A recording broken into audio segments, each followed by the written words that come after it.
Let me give you a little background on myself first before I talk to you about the Delta bankruptcy.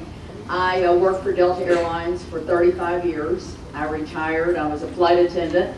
I served on the board of directors for Delta for 4 years toward the end of my career.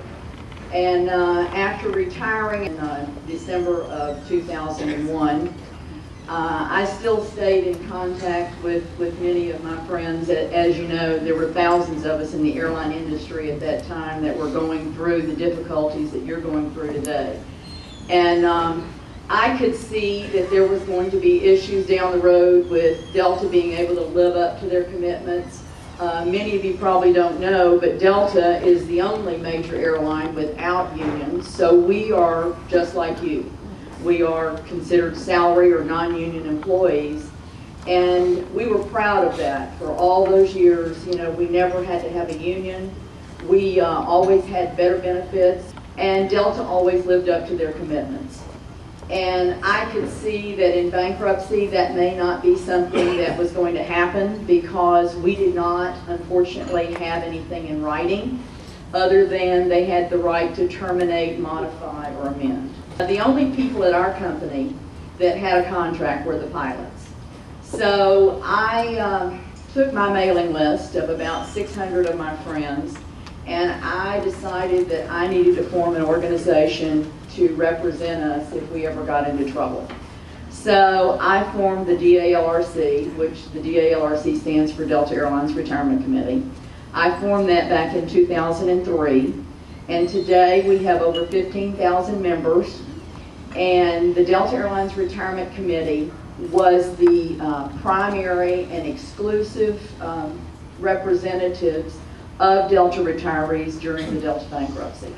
So it was, you know, what we have at Delta is we have a cross-section, just like y'all do at the NCRO, of Delta people that represent all the different work groups at Delta that are non-contract.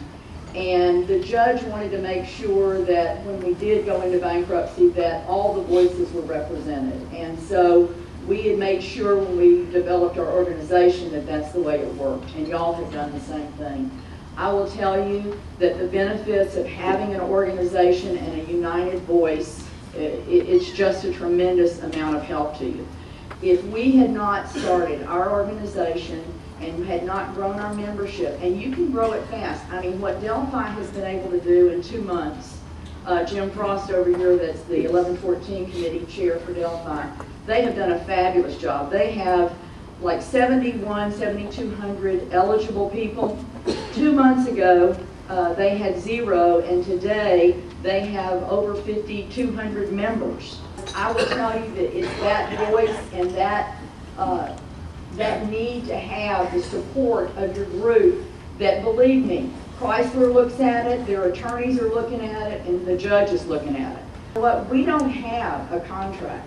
But you know what? Our voice would be a really large one if we all work together. And that's why the DALRC joined the NRLN. So when we think about the NRLN, don't think that you don't get your money's worth. Because to me, the value of the NRLN as a voice for all of us, you know, we're going to come to them someday ourselves, I'm sure, again.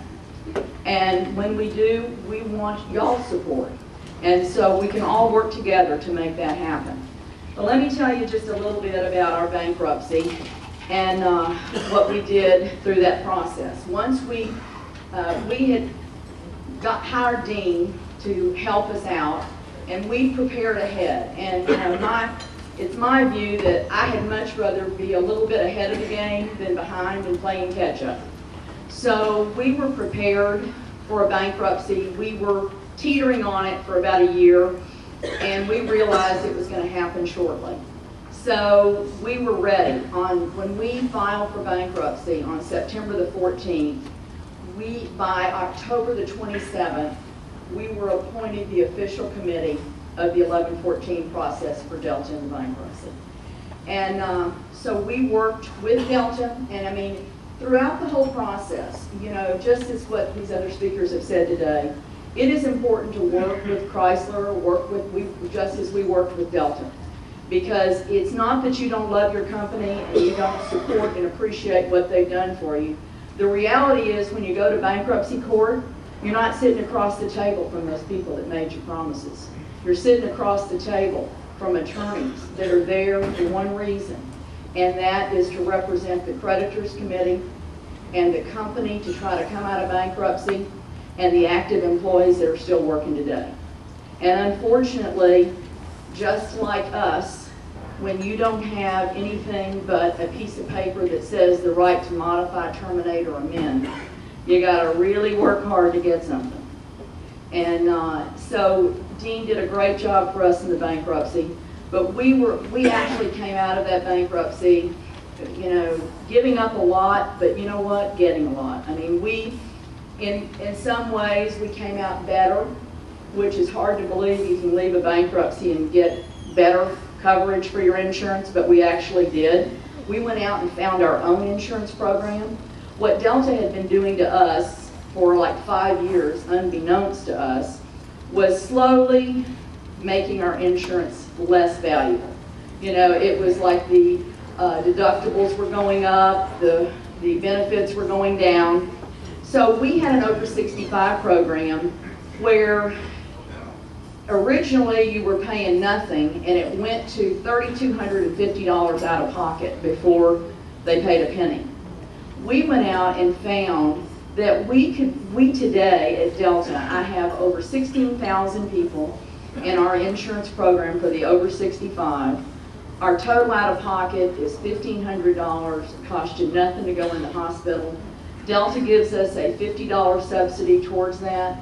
But it is so much better than what we had when Delta was giving us something and we were only having to pay $90 for it, but you know what, in the end it was costing us a whole lot more money. So it's not always a negative when you go into these things. That was our positive. You know, it's a tough road ahead for you, but I tell you, being prepared, supporting this organization, and putting your money in and understanding where that money goes. Let me just give y'all one example of where we spent, when we organized, we were able to raise quite a bit of money.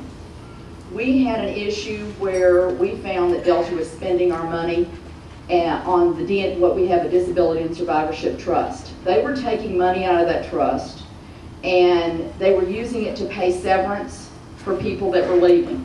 Well, that had never been done in 30 years. Well, they had not gotten the proper authority to take that money out, and Dean caught it when he was going through our benefits. So what happened, we turned around and we put an ad in the paper in Atlanta. You know, we talked to him about it, and Delta said, sorry, there's nothing you can do. So we put an ad in the paper, and it cost us $50,000 to put that ad in the paper.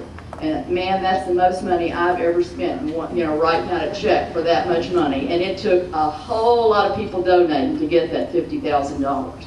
But what we got out of that, the DOJ and the Department of Labor saw that ad in the paper and went to checking to see if what we were saying was accurate. And it was. And so what they did was they called Delta and they said, you know what, you got two options.